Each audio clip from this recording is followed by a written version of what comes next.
کمال محمدس فاروق ذل جاہو جلال محمدس عثمان ضیاء شمع جمال محمدس حیدر بہار باغ حصال محمدس اسلامی ماں طاعت خلفاء راشدی ایمان ماں محبت آل محمد صلی اللہ تعالی علیہ وسلم غوث اعظم بمن بے سر و سما مدد قبلہ دی مدد کعبہ امام مدد اللہ تبارک و تعالی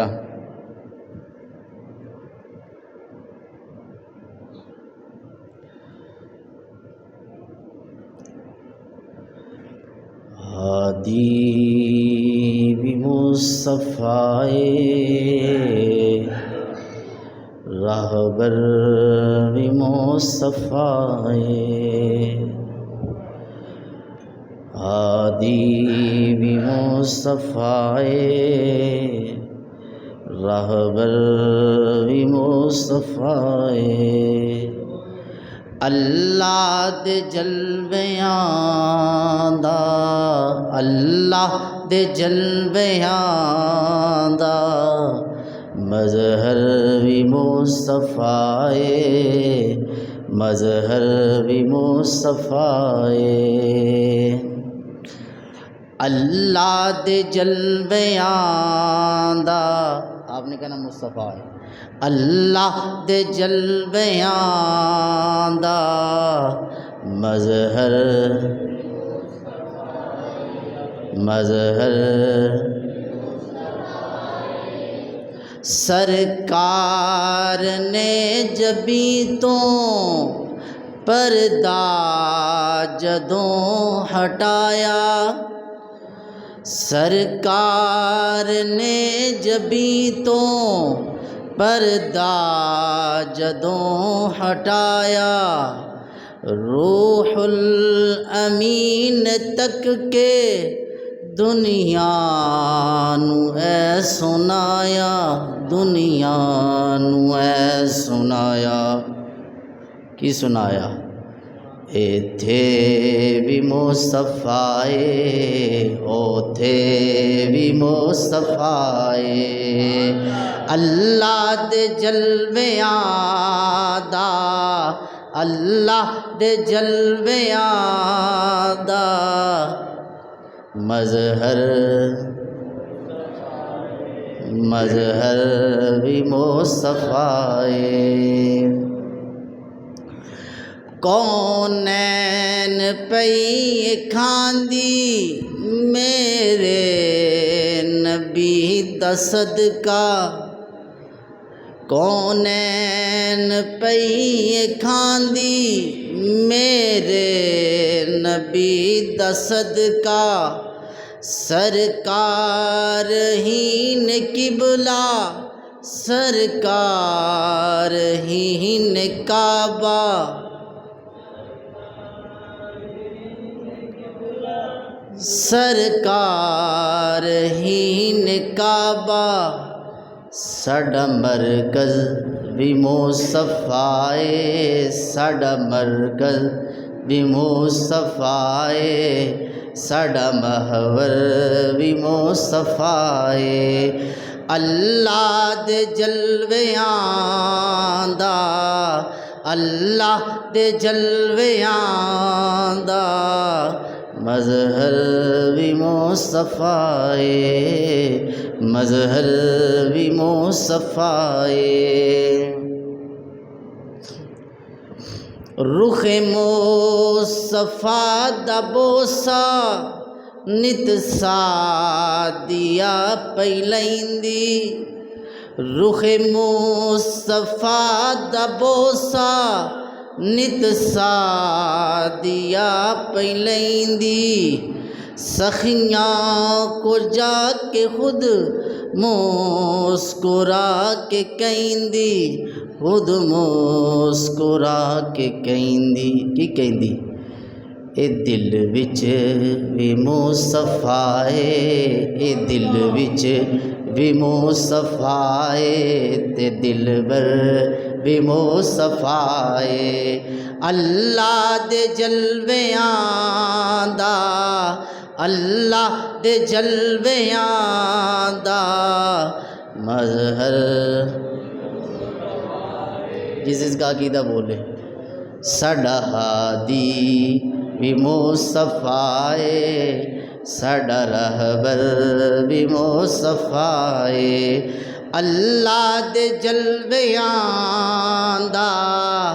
اللہ دے جلویاں دا مظہر جو آواز ابھی نہیں بولے مظہر بھی مصطفیٰ اللہ تبارک و تعالی جل جلالہ عمن والہ و تم برہانہ کی حمد و ثنا اور حضور سرور کائنات حبیب خدا رازدار رب العلا شافع روز جزا مالک ہرد و سرا احمد مجتبیٰ جناب محمد مصطفیٰ صلی اللہ علیہ وسلم کی بارگاہ میں ہدیہ درود و سلام عرض کرنے کے بعد بندہ نچیز کی آج کی گفتگو کا موضوع مقام شفاعت اور مقام محمود ہے۔ خلاق کائنات جل جلالہ کی بارگاہ سے دعا ہے کہ خلاق کائنات جل جلالہ بندہ نچیز کی زبان پر کلمہ حق جاری فرمائے اور سنا کر اس پر عمل پیرا ہونے کی توفیق عطا فرمائے۔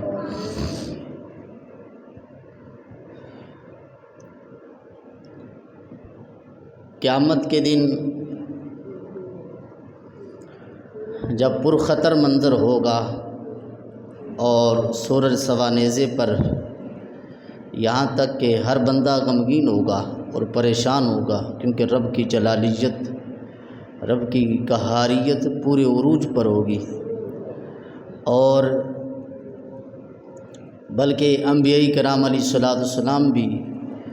وہ بھی خاموش ہوں گے اس وقت۔ تو اس وقت اللہ تبارک و تعالی اپنے محبوب کو جو مقام عطا فرمائے گا وہ مقام شفاعت بھی ہے، اور اس کی ابتدا مقام شفاعت ہے اور اس کی انتہا مقام محمود ہے۔ حضور علیہ السلام کو اللہ تعالیٰ نے شفاعت کا اذن دیا۔ نبی اکرم نور مجسم شفیع معظم صلی اللہ علیہ وسلم نے اس موقع پر ارشاد فرمایا کہ انا اول من تنشق عنہ الارض، فرمایا سب سے پہلے زمین کھلے گی، قبر کھلے گی تو مجھ محمد عربی صلی اللہ علیہ وسلم کس کھلے گی۔ اور پھر سرکار دو عالم صلی اللہ علیہ وسلم نے ارشاد فرمایا کہ میری قبر کھلے گی تو میں میدان محشر کی طرف نکلوں گا۔ فرمایا انا اول شافعین و اول مشفعین، فرمایا قیامت کے دن سب سے پہلے شفاعت میں کروں گا تو میں مصطفیٰ کروں گا، اور سب سے پہلے شفاعت بھی میری قبول کی جائے گی۔ حضور علیہ السلام کو اللہ تعالیٰ مقام شفاعت عطا فرمائے گا۔ لوگ آج شفاعت کا انکار کرتے ہیں، کہتے ہیں من ذا الذی یشفع عندہ، کون ہے رب کی بارگاہ میں وہ سفارش پیش کرے جو شفیع بن سکے۔ تو میں نے کہا بھائی اگلی آیت بھی پڑھو نا، الا باذنی، مگر اس کی اجازت کے ساتھ، وہ جسے چاہتا ہے شفاعت کی اجازت عطا فرماتا ہے۔ یہ تو نبی ہے نا، اور پھر نبیوں کے امام ہے۔ محبوب علیہ السلام نے ارشاد فرمایا کہ ما من رجل مسلم یموت الا یقوم علی جنازتہ 40، فرمایا کہ بندہ مومن جب اس دنیا فانی سے کوچ کر جاتا ہے، اس کے جنازے پر اگر 40 ایسے بندے کھڑے ہو جائیں کہ لا یشرکون باللہ، کہ جنہوں نے اللہ کے ساتھ شرک نہیں کیا، شرک نہیں ٹھہر، مشرک نہیں ہے وہ، ٹھیک ہے، یعنی کہ اللہ کی ہی بندگی کرتے ہیں، فرمایا پھر اللہ تبارک و تعالیٰ کہ ہاں وہ اس بندے کی شفاعت کریں گے ہاتھ اٹھا کر، تو اللہ تعالیٰ ان کی سفارش کو قبول فرمائے گا۔ یہ تو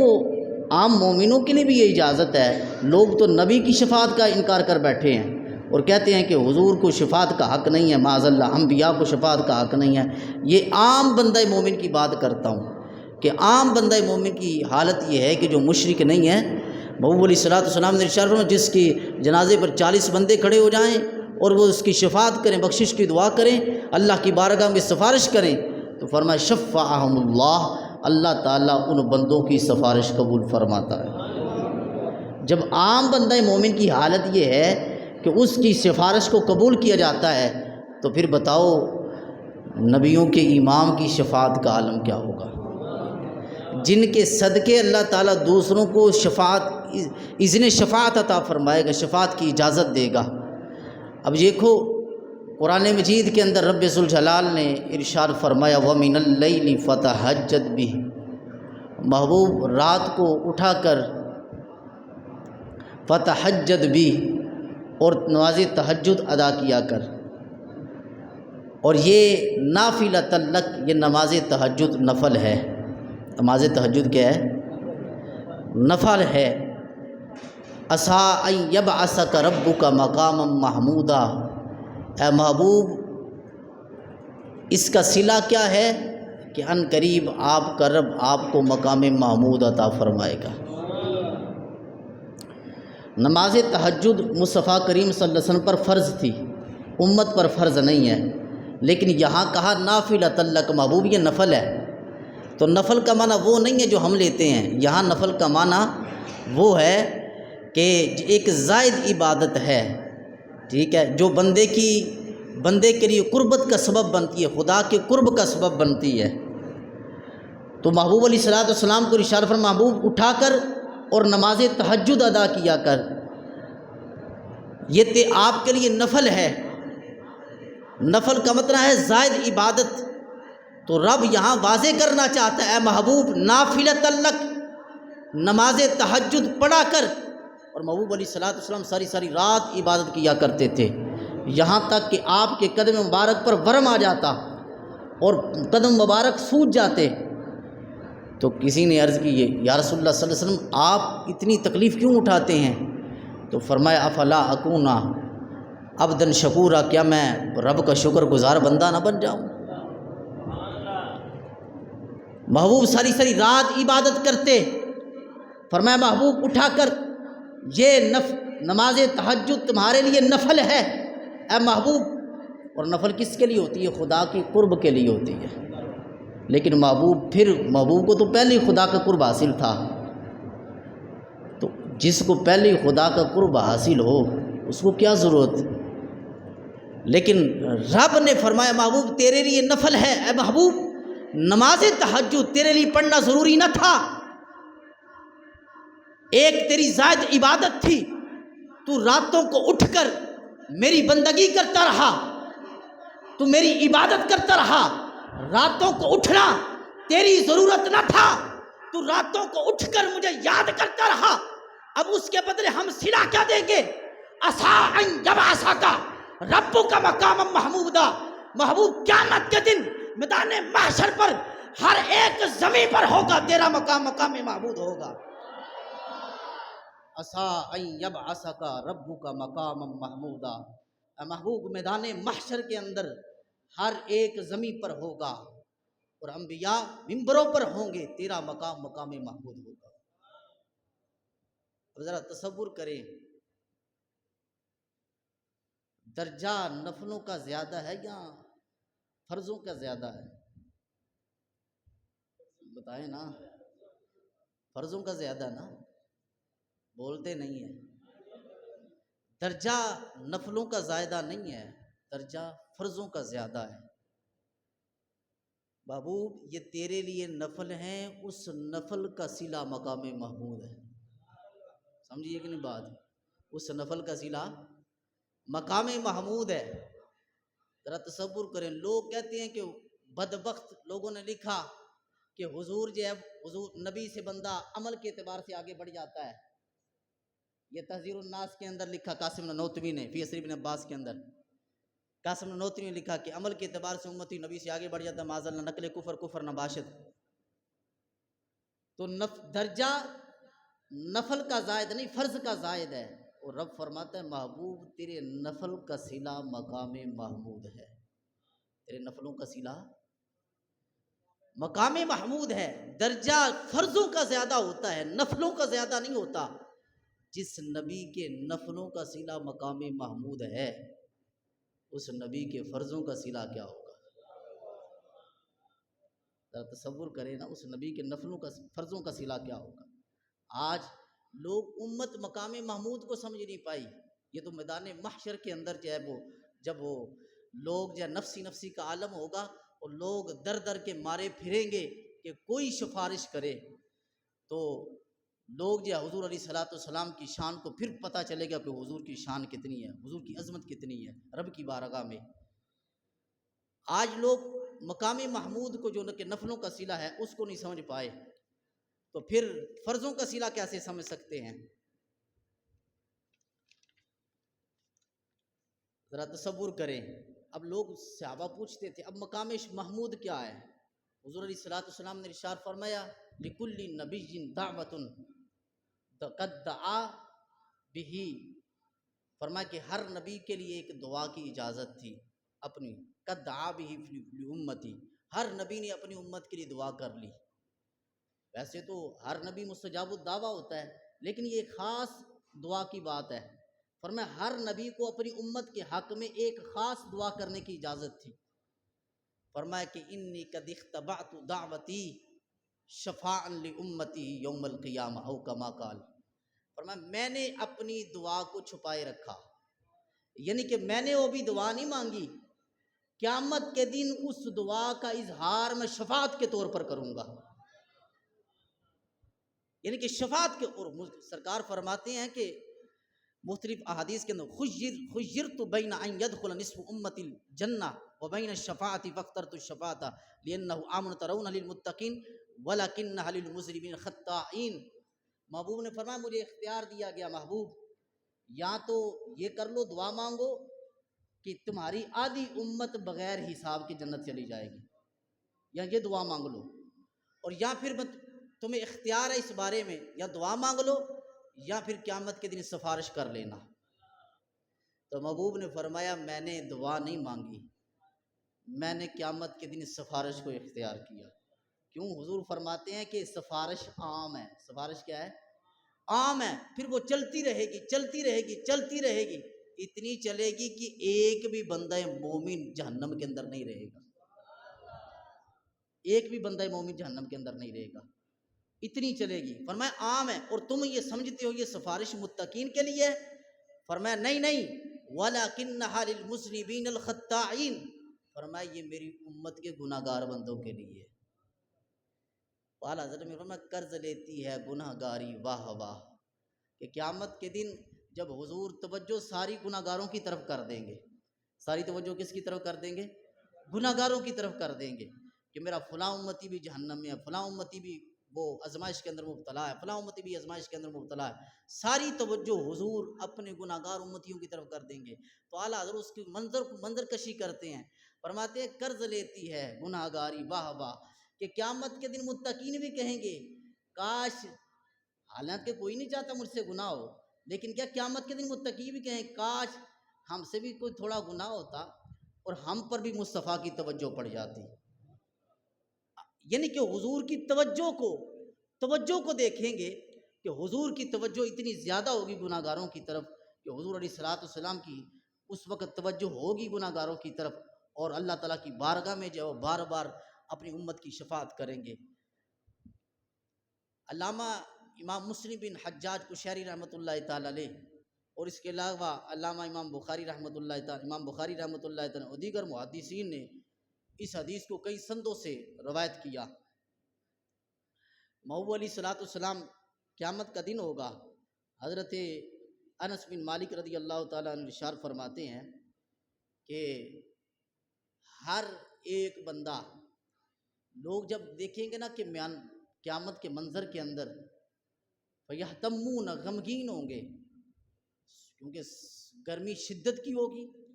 اور انتہائی خوفناک منظر ہوگا. کوئی بندہ جو ہے وہ ٹخنوں تک پسینے کے اندر ڈوبا ہوا ہوگا، کوئی پنڈلیوں تک، کوئی ادھر ناف تک، کوئی کندھوں تک، کوئی سارا کا سارا ڈوبا ہوا ہوگا. یعنی کہ مختلف جو ہے وہ لوگوں کے جتنے گناہ ہوں گے اس کے اعتبار سے جو وہ پسینے کے اندر ڈوبے ہوئے ہوں گے. تو حضرت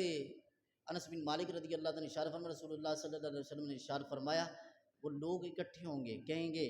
کیا کہیں گے؟ لَوِ اسْتَشْفَعْنَا عَلَىٰ رَبِّنَا عَزَّ وَجَلَّ یُرِیحَنَا مِن مَّکَانِنَا ہَٰذَا، کہیں گے ہم کوئی سفارشی تلاش کرتے ہیں تاکہ یہ جو گرمی ہے اس کی شدت سے بچ جائیں، اور یہاں تک کہ بعض لوگ کہیں گے کہ حساب شروع ہو جائے، ہمیں جہنم میں پھینک دیا جائے لیکن حساب جلدی شروع ہو جائے، بعض لوگ یہاں تک بھی کہیں گے۔ تو چلتے چلتے وہ آدم علیہ السلام کے پاس آئیں گے اور کہیں گے اے آدم، آپ اللہ تعالیٰ کے برگزیدہ پیغمبر ہیں، ساری مخلوق کے باپ ہیں، اور اللہ تبارک و تعالیٰ نے اپنے دست قدرت سے آپ کو تخلیق فرمایا اور آپ کے اندر روح پھونکی، آپ جو ہے وہ اللہ تعالیٰ کے برگزیدہ پیغمبر ہیں، آپ ہماری سفارش کیجئے، اور آپ کی شان یہ ہے کہ اللہ تبارک و تعالیٰ نے فرشتوں کو حکم دیا سجدہ کرو تو آپ کو سجدہ کیا گیا، تو اے آدم آپ اللہ کی بارے میں سفارش کیجئے نا کہ حساب جلدی شروع کر دیا جائے، دیکھیں نا ہماری حالت کیا ہے، ہم کس پریشانی کے اندر مبتلا ہیں اور کتنی سختی ہے اور کتنی گرمی ہے، ہم سے برداشت نہیں ہوتی، آپ اللہ کی بارگاہ میں سفارش کیجئے۔ حضرت آدم علیہ السلام کہیں گے لست ہناکم، میں یہاں اس لیے نہیں ہوں، اور دوسری روایت کے اندر وہ یہ ہے کہ آدم علیہ السلام کہیں گے ان ربی یغضب،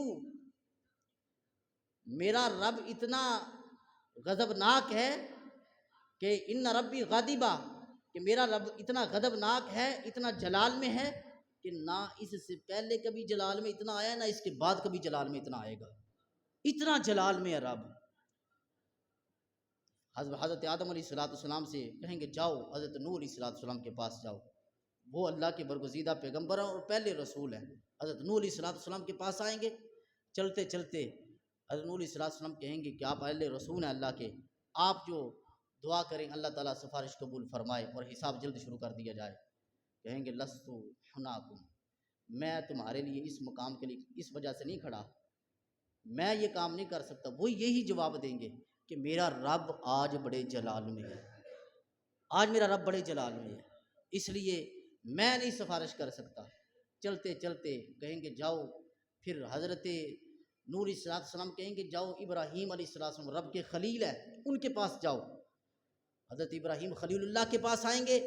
کہیں گے اللہ تعالیٰ نے آپ کو خلیل بنایا ہے، اللہ تعالیٰ نے آپ کو اپنا پیارا دوست بنایا ہے، آپ رب کی بارگاہ میں سفارش کیجئے۔ حضرت ابراہیم خلیل اللہ کہیں گے نہیں لست ہناکم، میں اس لیے نہیں، میرا رب آج بڑا جلال میں ہے، تم کسی اور کے پاس جاؤ۔ فرمایا کہ جاؤ تم حضرت موسیٰ کلیم اللہ کے پاس چلے جاؤ، موسیٰ کلیم اللہ کے پاس جائیں گے، کہیں گے کہ آپ اللہ کے کلیم ہیں، اللہ تعالیٰ نے آپ کو ہم کلامی کا شرف عطا فرمایا ہے، آپ رب کی بارگاہ میں سفارش کریں۔ موسیٰ کتنے جلال والے ہیں، بعض اوقات گفتگو کرتے وقت رب سے ہم کلام ہوتے تو اس وقت بھی جلالیت ظاہر ہو جاتی، لیکن میدان محشر کے اندر اتنا حال ہوگا کہ حضرت موسیٰ علیہ السلام بھی کہیں گے بھائی نہیں لست ہناکم ان ربی غضب لم یغضب قبلہ مثلا ولن یغضب مثلہ بعدہ، فرمایا میرا رب اتنے جلال میں ہے کہ آج سے پہلے نہ اتنا کبھی جلال میں آیا ہے نہ آج کے بعد اتنا کبھی جلال میں آئے گا۔ جاؤ عیسیٰ روح اللہ کے پاس جاؤ، کلمت اللہ کے پاس جاؤ، وہ اللہ کے رسول ہیں اور کلمت اللہ روح اللہ بنایا اللہ تعالیٰ نے ان کو، وہ حضرت عیسیٰ علیہ السلام کے پاس آئیں گے تو حضرت عیسیٰ علیہ السلام سے عرض کریں گے اے اللہ کے رسول آپ سفارش کریں اللہ کی بارگاہ میں کہ اللہ تعالیٰ جو ہے جلد حساب شروع کر دے۔ حضرت عیسیٰ علیہ السلام کہیں گے لست ہناکم، میں بھی اس کام کے لیے نہیں ہوں، کہیں اور چلے جاؤ، بلکہ کہیں گے ایتو محمدن صلی اللہ علیہ وسلم، محمد مصطفیٰ صلی اللہ علیہ وسلم کے پاس جاؤ، وہی ایسی ہیں کہ جن کی امت کا حال یہ ہے کہ اللہ تعالیٰ نے ان کی امت کے پچھلے گناہ بھی معاف کر دیے، بعد والے گناہ بھی معاف کر دیے، ان کے پاس چلے جاؤ، ان کے پاس چلے جاؤ، یہاں اور کسی کی سنوائی نہیں ہے۔ حضرت امام الانبیاء صلی اللہ علیہ وسلم ارشاد فرماتے میرے پاس آئیں گے، میں کہوں گا انا لہا انا لہا انا لہا، ہاں میں اسی لیے ہوں آ جاؤ، ہاں میں اسی لیے ہوں آ جاؤ۔ سارے لوگ آدم علیہ السلام سے لے کر حضرت نوح تک، نوح سے لے کر حضرت موسیٰ علیہ السلام تک موسیٰ علیہ السلام سے لے کر ابراہیم تک، ابراہیم سے موسیٰ تک، موسیٰ سے عیسیٰ کلمۃ اللہ روح اللہ تک، اور حضرت عیسیٰ علیہ السلام سے لے کر حضرت امام الانبیاء صلی اللہ علیہ وسلم تک ہر نبی یہ کہے گا کہ میں اس کام کے لیے نہیں ہوں، لیکن جب باری آئے گی مصطفیٰ کی، جب باری آئے گی آمنہ کے لال کی، کہیں گے آنا لہا، آ جاؤ میں تمہاری شفاعت کرنے کے لیے کھڑا ہوں۔ اب یہ شفاعت کبریٰ ہوگی، اس کو شفاعت عظمیٰ بھی کہتے ہیں، شفاعت کبریٰ بھی کہتے ہیں۔ یہ مومنوں کے لیے بھی ہوگی، یہ کافروں کے لیے بھی ہوگی۔ اور یہ کون سی شفاعت ہے؟ کہ حساب کو جلد شروع کر لیا جائے، حساب کو جلد شروع کر لیا جائے، یہ بگرنا جو ہے سختی برداشت نہیں ہوتی حساب کی۔ تو یہ امام الانبیاء صلی اللہ علیہ وسلم جو ہے وہ سفارش کریں گے تو حساب جو وہ جلد شروع ہو جائے گا۔ اب محبوب علیہ السلام جو ہے وہ سر سجدے کے اندر رکھیں گے، جب سر سجدے کے اندر رہیں گے رب ذوالجلال ارشاد فرمائے گا ارفع راسک یا محمد ارفع راسک صلی اللہ علیہ وسلم کل تسمع، اے محبوب سر انور اٹھائیے، کہیے سنا جائے گا، وشفا تشفا، شفاعت کیجئے شفاعت کو قبول کیا جائے گا۔ محبوب علیہ السلام جو ہے فرماتے ہیں کہ میں اپنا سر اٹھاؤں گا، اللہ تعالیٰ کی حمد بیان کروں گا، اور ایسی حمد بیان کروں گا، ایسی حمد جو ہے نہ اس سے پہلے میں نے کبھی کی تھی اور نہ ہی اس کے بعد کبھی کروں گا۔ حضور اللہ تعالیٰ کی ایسی حمد کریں گے، اس کو کہتے ہیں لوائے حمد۔ اس وقت حمد کا جھنڈا مصطفیٰ کے ہاتھ میں ہوگا، اور حضور علیہ السلام رب کی ایسی حمد کریں گے کہ کسی کو وہ حمد کرنے کا طریقہ نہیں ہوگا۔ رب ذوالجلال مصطفیٰ کے سینے پر اپنی حمد کو القاء کرے گا، اور مصطفیٰ کریم صلی اللہ علیہ وسلم اپنے رب کی حمد کریں گے، اور پھر جب حمد کریں گے فرمایا کہ اللہ تعالیٰ مجھے ایک حد دے گا، ایک حد دے گا کہ اتنے بندے جہنم سے نکال لو۔ میں سر اٹھاؤں گا، اور میں سر اٹھا کر جو ہے وہ سارے کے سارے بندے جتنے میرے لیے مقرر کیے گئے ہیں، میں سارے کے سارے بندوں کو جہنم سے نکال کر جنت میں لے جاؤں گا۔ پھر میں اپنا سر انور جو ہے سجدے پر رکھ دوں گا، پھر کہا جائے گا یا محمد ارفع راسک، اے مصطفیٰ سر انور اٹھائیے، مانگیے عطا کیا جائے گا، سفارش کیجئے سفارش قبول کی جائے گی۔ مصطفیٰ کریم صلی اللہ علیہ وسلم ارشاد فرماتے ہیں میں سر انور اٹھاؤں گا اور اللہ تعالیٰ کی پھر حمد بیان کروں گا، ایسی حمد بیان کروں گا کہ آج تک کسی نے ایسی حمد نہ بیان کی ہوگی رب کی۔ رب ذوالجلال پھر میرے لیے ایک تعداد مقرر کرے گا، اے محبوب اتنے بندے جہنم سے نکال لو۔ اور ایک روایت کے مطابق آتا ہے کہ محبوب علیہ السلام کو کہا جائے گا، دوسری روایت کے اندر جو لفظ ہیں کہ محبوب علیہ السلام جب پہلی بار سر انور رکھیں گے تو رب فرمائے کہ محبوب کے جس کے دل کے اندر جو کہ دانے برابر بھی ایمان موجود ہے اسے جہنم سے لے کر جنت میں چلے جاؤ۔ پھر سر انور زمین پر رکھیں گے، کہا جائے گا سر اٹھائیے، سوال کیجئے عطا کیا جائے گا، شفاعت قبول کی جائے گی۔ محبوب فرماتے ہیں رب کہے گا میں سر انور اٹھاؤں گا، رب کہے گا اے محبوب جس کے سینے کے اندر گندم کے دانے کے برابر بھی ایمان موجود ہے، اے محبوب اس کی شفاعت کیجئے، اس کو جہنم سے نکال کر جنت میں لے جائیے۔ محبوب فرماتے ہیں جب تیسری مرتبہ اپنا سر سجدے میں رکھوں گا تو رب کہے گا ارفع راسک یا محمد، اے مصطفیٰ کریم صلی اللہ علیہ وسلم سر انور اٹھائیے، شفاعت کیجئے، شفاعت کو قبول کیا جائے گا۔ اب رب کہے گا محبوب جس کے سینے کے اندر رائی کے دانے کے برابر، سرسوں کا بیج ہوتا ہے وہ بالکل باریک سا ہوتا ہے، رائی کے دانے کے برابر بھی جس کے سینے میں ایمان موجود ہے، محبوب اس کی شفاعت کیجیے اور اسے جنت میں لے جائیے۔ محبوب فرماتے ہیں میں پھر اپنا سر انور سجدے میں رکھوں گا، پھر اللہ کی بارگاہ میں گڑگڑاؤں گا یا ربی امتی یا ربی امتی، اے رب میری امت، اے رب میری امت۔ محبوب علیہ السلام فرماتے ہیں کہ میں اپنی امت کا ذکر کروں گا، رب فرمائے گا اے محبوب صلی اللہ علیہ وسلم جس کے سینے کے اندر رائی کے دانے سے کم، پھر اس سے کم، پھر اس سے کم بھی ایمان موجود ہے۔ اب رائی کا دانہ کتنا سا ہوتا ہے؟ بالکل معمولی سا ہوتا ہے، اس سے کم، پھر اس سے کم، پھر اس سے کم، جس کے سینے کے اندر ایمان موجود ہے، اب وہ شفاعت کیجیے، اس کو بھی جنت میں لے جائیے۔ قیامت کے دن مصطفیٰ کی شفاعت کا سکہ چلے گا۔ اب جب لوگ دیکھیں گے تو کہ مصطفیٰ کریم صلی اللہ علیہ وسلم کو اللہ تعالیٰ نے یہ مقام عطا فرمایا ہے، یہ شان عطا فرمائی ہے، تو اللہ تبارک و تعالی فرماتے عسیٰ ان یبعثک ربک مقاما محمودا، محبوب شفاعت کرتے کرتے کرتے کرتے وہ مقام آئے گا جو مقام محمود تک پہنچائے گا۔ حضرت عبداللہ بن عباس رضی اللہ تعالیٰ سے لوگ صحابہ پوچھتے تھے کہ مقام محمود کیا ہے؟ حضرت عبداللہ بن عباس رضی اللہ تعالیٰ ارشاد فرماتے ہیں لِأَن يَقِيمَ رَبُّكَ مقام محمودہ وہ مقام الشفاعت یحمدہ الاولون والآخرون۔ فرمایا قیامت کے دن مقام محمود کیا ہوگا؟ مقام محمود یہ ہوگا کہ محبوب جب شروع کریں گے شفاعت، اور شفاعت کرتے چلے جائیں گے، کرتے چلے جائیں گے، کرتے چلے جائیں گے، اتنی شفاعت کریں گے، اتنی شفاعت کریں گے کہ ہر بندہ رشک کرے گا، ہر نبی رشک کرے گا، ہر رسول رشک کرے گا کہ رب نے اپنے مصطفیٰ کو کتنا مقام دیا ہے۔ اول سے لے کر آخر تک ہر بندہ اتنا رشک کرے گا کہ مصطفیٰ شفاعت کرتے چلے جائیں گے، اول سے لے کر آخر تک ساری مخلوق مصطفیٰ کی تعریف کرتی چلی جائے گی۔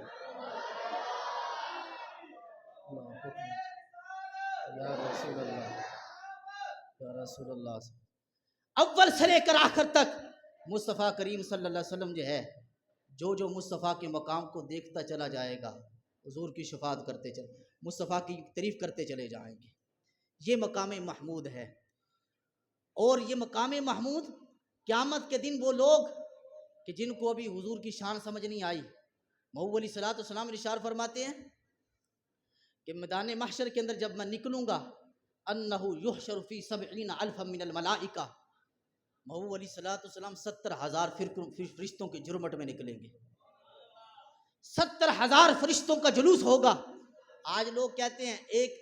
200 کا جلوس نہیں نکلنا چاہیے، 200 بندے نہیں ہونے چاہیے، 300 بندے نہیں۔ آج کوئی 200 بندے کے جلوس کو روکتا ہے، کوئی 1000 بندے کے جلوس کو روکتا ہے، کوئی 10,000 کے جلوس کو روکتا ہے، لیکن قیامت کا منظر یہ ہوگا، یہاں ایک حضور کی آمد دنیا کے اندر ہے، ایک آمد حضور کی دنیا کے اندر ہے، ایک آمد حضور کی میدان محشر میں ہوگی۔ آج دنیا کے اندر حضور کی آمد پر لوگ جلوسوں پر فتوے لگاتے ہیں، لیکن قیامت کا منظر ہوگا جب محبوب اپنی قبر انور سے نکلیں گے تو صرف تنہا نہیں نکلیں گے،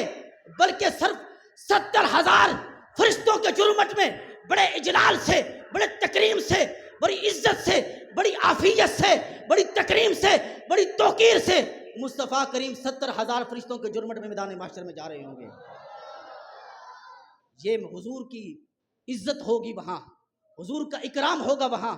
اور قیامت کے دن محبوب کو مقام محمود عطا کیا جائے گا۔ اور یہ کس لیے ہوگا؟ تاکہ جس کو اس دنیا کے اندر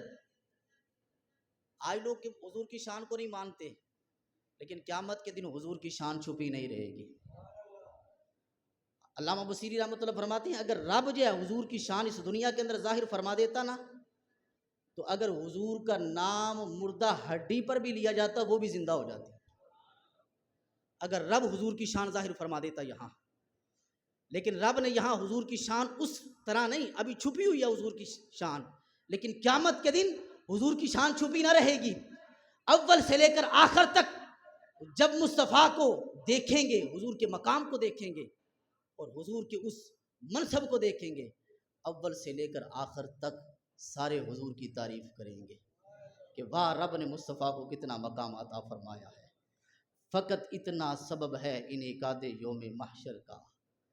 فقط اتنا سبب ہے انعقاد یوم محشر کا کہ ان کی شان محبوبی دکھائی جانے والی ہے۔ قیامت کے دن ان کی شان محبوبی دکھائی جائے گی۔ اور حضور علیہ الصلوۃ والسلام ارشاد فرماتے ہیں کہ قیامت کے دن صرف 2 قانون ہوں گے۔ کچھ تو وہ لوگ ہوں گے منہم من یدخل الجنت برحمت ربی ومنہم من یدخل الجنت بشفاعتی، کچھ لوگ وہ ہوں گے۔ اب یہاں حضور علیہ الصلوۃ والسلام جب میدان محشر کے اندر جا رہے ہوں گے، اپنی سواری پر سوار ہوں گے، اولیاء کے لیے ٹیلے لگا دیے جائیں گے، انبیاء کے لیے ممبر بچھا دیے جائیں گے۔ اب یہاں جب اللہ کی بارگاہ کے سامنے انبیاء بھی بیٹھے ہوں گے، بڑے بڑے اولیاء اور برگزیدہ پیغمبر بھی بیٹھے ہوں گے، سارے اولیاء سارے انبیاء بیٹھے ہوں گے، انہی کے درمیان سے مصطفیٰ کی سواری 70,000 فرشتوں کے جلوس سے گزرے گی۔ اور یہ وہ فرماتے ہیں وَمِنْهُمْ مَن يَدْخُلُ الْجَنَّةَ بِرَحْمَتِي وَمِنْهُمْ مَن يَدْخُلُ الْجَنَّةَ بِشَفَاعَتِي۔ قیامت کے دن دو قانون ہوں گے نجات کے۔ فرمایا کچھ تو وہ لوگ ہوں گے کہ جو رب کی رحمت کی وجہ سے جنت میں جائیں گے، اور کچھ لوگ وہ ہوں گے جو میری محمد عربی صلی اللہ علیہ وسلم کی شفاعت کی وجہ سے جنت میں جائیں گے۔ یہ حضور علیہ الصلوۃ والسلام کا مقام محمود ہے، حضور کا مقام شفاعت ہے۔ حضور علیہ الصلوۃ والسلام نے اپنی امت کے لیے شفاعت کی دعا رکھی ہے، گناہ گار امت کے لیے۔ میری دعا ہے کہ خالق کے کائنات جل جلالہ ہم سب کو قرآن و سنت کا فہم عطا فرمائے، اور حضور علیہ الصلوۃ والسلام کی میلاد کی خوشی دل و جان سے منانے کی توفیق عطا فرمائے۔ یہ اعلان سماعت فرما لیں، مرکزی میلاد کمیٹی کی طرف سے یہ اعلان ہے کہ 12 ربیع الاول بروز منگل مرکزی جلوس جو ہے وہ صبح 8 بجے مدرسہ لسانیہ انور القرآن سے اس کا آغاز ہوگا، اور وہاں سے آغاز ہو کر اپنے پرانے روٹ کے مطابق جو ہے وہیں پر اس کا اختتام ہوگا۔ تو تمام حضرات سے اس کے اندر التماس ہے کہ وہ اس جلوس کے اندر خود بھی شرکت کریں، دوسروں کو بھی دعوت دیں، اور یہ جلوس جو ہے یہ باعث برکت ہوتا ہے۔ بزرگ جو ہے وہ کہتے ہیں کہ جس حالت کے اندر بھی ہو تھوڑی سی شرکت کرے، زیادہ نہ کرے، لیکن اس جلوس کے اندر شرکت ضرور کرے۔ یہ باعث برکت ہے، باعث نجات ہے، اور باعث مغفرت ہے۔ تمام حضرات ہم یہاں بھی جو ہے انشاءاللہ عز و جل یہاں سے بھی 7:30 بجے کے قریب جو ہے یہاں جمع ہوں گے، اور انشاءاللہ عز و جل یہاں سے بھی ہم کلا قافلے کی صورت کے اندر جو ہے جلوس لے کر جائیں گے، بڑے جلوس کے اندر شامل ہوں گے، اور پھر مختلف مقامات پر اس جلوس کا استقبال بھی کیا جائے گا۔ تمام حضرات اس جلوس کے اندر شامل ہوں گے کہ نہیں ہوں گے؟ 7:30 بجے 7:30 بجے 7:15 7:30 بجے قریب سب لوگ یہاں اکٹھے ہو جائیں اس مرکزی جامع مسجد سیدہ کے اندر۔ انشاءاللہ مرکزی جلوس کے اندر اس جلوس کو جو ہے شامل کیا جائے گا۔ اور ویسے بھی ہمارے جو ارد گرد چند بڑے گلے ہیں، اور اس کے اندر بھی اس جلوس کو گزارا جائے گا، تاکہ جہاں سے بڑا جلوس گزرتا نہیں ہے وہاں سے ہی جلوس گزرے، اور وہ لوگ بھی جو ہے اس کی برکت سے مالا مال ہو جائیں کہ جو بڑے جلوس کی جن کی گلیوں سے یا جن کے گلوں سے جو ہے بڑا جلوس جو ہے وہ نہیں گزرتا۔ میری دعا ہے 11 ربیع الاول کے اندر جو ہے، کیونکہ یہ 12ویں رات بنتی ہے سوموار کو، 12ویں کی دن 11ویں اور رات 12ویں ہے، 11ویں کی نسبت بھی شامل ہے اسے، اور 12ویں کی نسبت بھی اسے شامل ہے، دو نسبتیں اسے شامل۔ آگے تو دن 10واں رات 11ویں کی بات کرتے ہیں نا، یہاں دن 11واں رات 12ویں ہے۔ سوموار شریف کو مرکزی جامع مسجد سیدہ اسی کے اندر جو ہے وہ محفل میلاد مصطفیٰ کا انعقاد ہے۔ تمام حضرات سے التماس ہے اس کے اندر ضرور شرکت فرمائیں، اور کیونکہ یہ برکتوں والی اور سعادتوں والی رات ہے، صبح جو ہے اور رات کو محفل بھی ہوگی، اور پھر اس کے بعد صبح جلوس کے اندر بھی آپ نے شرکت کی۔ لوگ کہتے ہیں جی تھکن ہو جاتی ہے، وہ تھکاوٹ بہت ہو جاتی ہے، ہم کیا کریں، یہ ہے وہ ہے، تو یاد رکھیں کہ سال کے اندر ایک بار یہ دن آتا ہے، کیا سال کے اندر ایک بار یہ دن آتا ہے، تو اس کے اندر اگر ایک رات اور ایک دن جو ہے اگر مصطفیٰ کریم صلی اللہ علیہ وسلم کی خاطر وقف کر لیا جائے تو پھر کیا ہے، بڑی بڑے ہم مشکلات کے اندر پھنسے ہوتے ہیں، بڑی بڑی پریشانیوں کے اندر پھنسے ہوتے ہیں، تو ہم جو ہے وہ اس وقت تھکن کا نام نہیں لیتے، لیکن جب مصطفیٰ کی باری آتی ہے ہم تھکن کا نام لے لیتے ہیں۔ تو انشاءاللہ ایک دن اور ایک رات یہ ہم مصطفیٰ کی خاطر وقف کریں گے۔ آپ نے مرکزی جلوس کے اندر ضرور شرکت کرنی، اللہ تعالیٰ عمل کی توفیق عطا فرمائے۔